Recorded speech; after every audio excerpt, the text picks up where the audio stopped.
Bonjour à tous, j'espère que vous allez bien, que vous avez bien passé la journée et que le week-end s'achève dans les meilleures conditions pour vous. C'est une toute petite réaction rapide, c'est par rapport à la récente sortie du vice-président, M. Pierre-Claver Magamou-Savo, avec son groupe des Billy et autres. Et donc, c'est M. Billy, hein, moi j'appelle comme ça, il ne faut pas penser que c'est une sorte de manque de respect, parce que moi je respecte les gens, hein. Donc, le vice-président, évidemment, dans son intervention, le gars, il va évoquer le fait que dans ce pays, on a formé les gens. Donc, ils ont formé les gens, ils ont formé l'élite.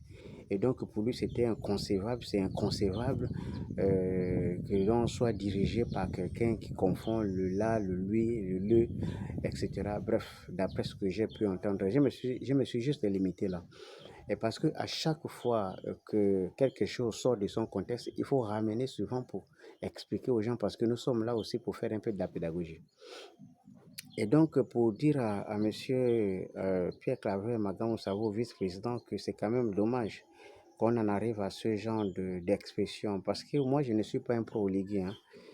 Comme vous pouvez le constater, Oligui a déjà des fan clubs, des gens qui font de la popularité pour lui. Moi, je ne m'inscris pas là-dedans parce que moi, je traite les choses de manière lissée. Donc, je ne viens pas ici pour défendre Oligui. Je viens juste poser la question à M. Alain Claude. Est-ce que dans l'histoire, vous avez constaté que les gens qui ne s'en sortaient pas forcément dans l'expression facile, que ce soit en français, ou qui n'étaient pas suffisamment bien diplômés, n'ont jamais géré un pays qui prospère?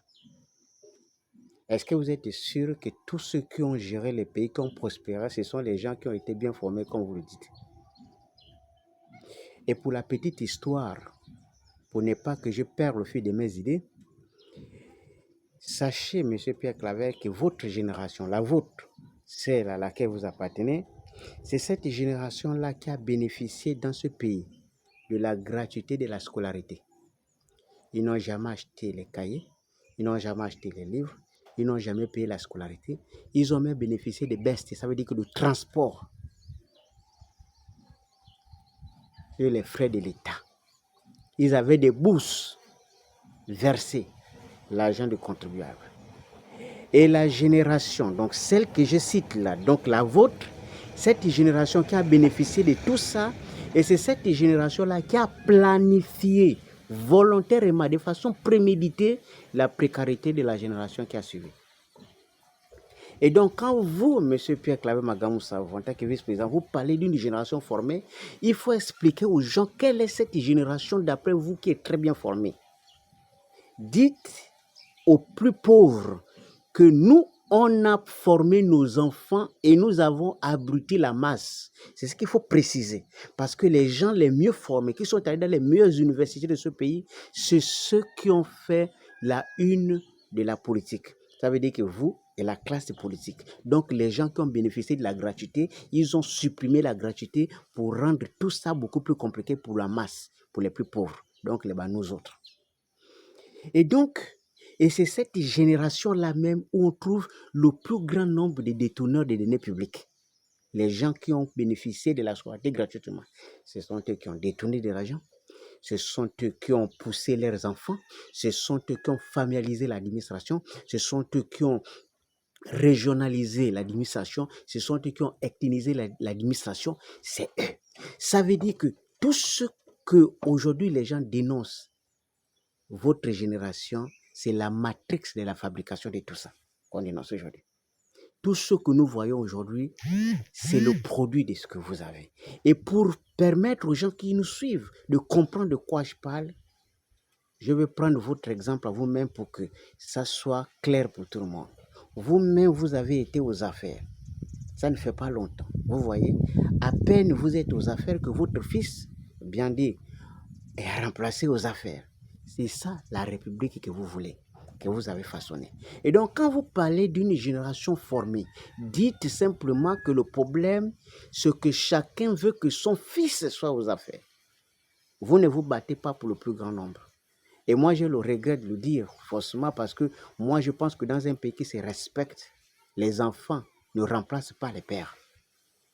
Parce que le poste se mérite par compétence. Et je peux vous assurer, M. Pierre Magamoussao, M. le vice-président, que la compétence en politique, c'est naturel. Ce n'est pas une question de cursus. C'est une question de vision. Si tu ne fais pas cette différence-là, allez demander aux politologues français qui avaient conclu que l'erreur des Français, c'était de penser que les diplômés étaient les meilleurs gestionnaires que ceux qui étaient là. Ça, c'était l'erreur. En politique, c'est la vision. Ce n'est pas le cursus. Encore que beaucoup parmi vous, il faut revoir leur cursus. Parce que monsieur le vice-président, un intellectuel, un génie ne vole pas. Le vol, c'est réservé pour les bêtards. C'est réservé pour les plus faibles. Or, cette génération a été douée pour le vol. N'importe quel idiot peut voler. Mais lorsque vous volez, ça veut dire que vous montrez les limites de votre fameux cursus. Ça veut dire que vous ne pouvez pas. À l'époque, les gens n'allaient pas loin. C'est pour cette raison que beaucoup des éléments de votre génération passaient tout le temps en train de voler. C'est eux qui ont pillé ce pays. Et ils ont donné le transfert aux enfants pour faire la même chose. Or, ce que vous aurez dû dire, c'est que les erreurs du passé doivent s'arrêter pour donner un nouveau départ au pays. Et ça, c'est le message que vous aurez adressé au président Oligui. Parce que non seulement il est en train de perpétuer les mêmes erreurs en récupérant vos enfants pour mettre au sommet, mais il est en train de commettre d'autres erreurs parce qu'il est en train de diviser le pays en mettant en avant certains nombres d'ethnies et non les autres. Et ça, c'est des sujets qu'il fallait soulever parce que c'est des sujets qui vont compliquer la République demain. Et ça, vous avez commencé à constater avec les déclarations de Makona Isang, de Jean-François Toutoumemane et récemment la sortie de Jean Ping et les autres du côté de la marine. Ça va se multiplier dans les 9 provinces. Vous allez remarquer que les gens vont de plus en plus revendiquer leur identité. Quand on revendique l'identité, on va vers où? Vers le repli identitaire. Et pourquoi? C'est parce que l'État n'est pas géré selon l'esprit de la République. C'est géré avec l'esprit du village. On ne prend pas son frère pour mettre au poste. On ne prend pas son oncle pour mettre au poste. On ne prend pas son neveu pour mettre au poste. Le poste, c'est le poste de la République. Ça appartient à tous les Gabonais dans les 9 provinces, dans le 50 d'ethnie. On ne peut pas sélectionner 6 membres du gouvernement, 7 membres du gouvernement issus d'une même ethnie, alors que nous sommes une cinquantaine. C'est ça l'erreur de la transition. De penser que ça va donner grand-chose. Ça peut donner un certain nombre de choses pendant les élections. On va avoir 100% dans le Grand Nord, comme on a eu 100% dans le Haut-Togo avec Ali. On va encore avoir 100% dans le Haut-Togo. Mais je peux vous assurer que dans la gestion du pays, si ça persiste, la fissure qui a commencé va prendre de l'ampleur. Et ça, ce n'est pas pour être un mauvais messager, c'est juste pour interpeller, pour dire nous avons un seul pays, comme quelqu'un avait la coutume de dire. Mais pour préserver la fameuse paix que vous tous vous répétez, il faut respecter les intelligences. Parce que tout commence par la parole. Et la parole finit toujours quelque part. Et la parole la plus puissante et la plus énervante, ce sont des actes. Or, les actes sont déjà là. Ça prouve que ça a dévancé. Et je suis sûr que ça va faciliter les esprits mal intentionnés. Allez de l'avant. Moi, j'aurais pensé qu'avec la transition, le président Brice Côté Olinguima aurait dû s'entourer des sages, des gens suffisamment outillés. Nous avons dans ce pays, même s'il y a des mauvais exemples, il y a quand même encore dans ce pays des gens qui n'ont pas forcément des mauvaises intentions, qui sont quelque part. En tant que président, tu peux lancer des enquêtes pour les chercher et réunir ces gens-là pour créer ce qu'on appelle une série de réflexions. Les gens qui sont capables de vous apporter une autre façon de voir les choses. Rien à voir avec les sensations. Rien à voir avec les envies de protéger son poste ou quoi que ce soit. Il y a des gens qui sont suffisamment lucides. Il y a des anciens dans ce pays qui sont suffisamment lucides pour dire, Monsieur le Président, ce n'est pas une bonne trajectoire. Faites ceci. Ou bien, là, ce n'est pas bien. Ça dépend de vous. Mais si tout le monde applaudit sur le fait que le président arrive par parachute, ça applaudit, je vais vous assurer que ce sont les mêmes demain qui vont dire que rien n'est fait. Je pense avoir dit l'essentiel et surtout dire et redire au président, au vice-président Magamoussao, vous savez, vous avez la lourde responsabilité d'instruire la génération future. d'instruire les pauvres.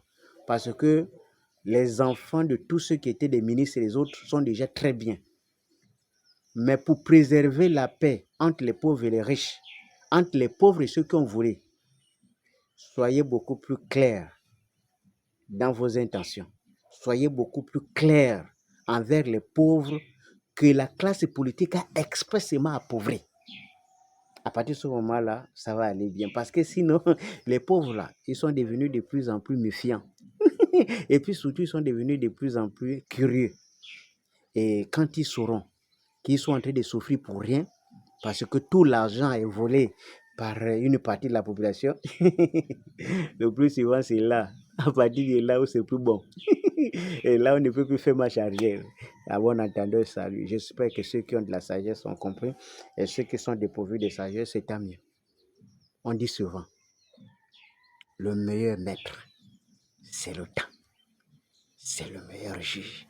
Parce que lui, il finit toujours par nous révéler la vérité. Les beaux dîners. Bon début de semaine à vous. Dans la bénédiction du Tout-Puissant, Dieu, Allah, qu'il nous apporte pain et miséricorde. Les beaux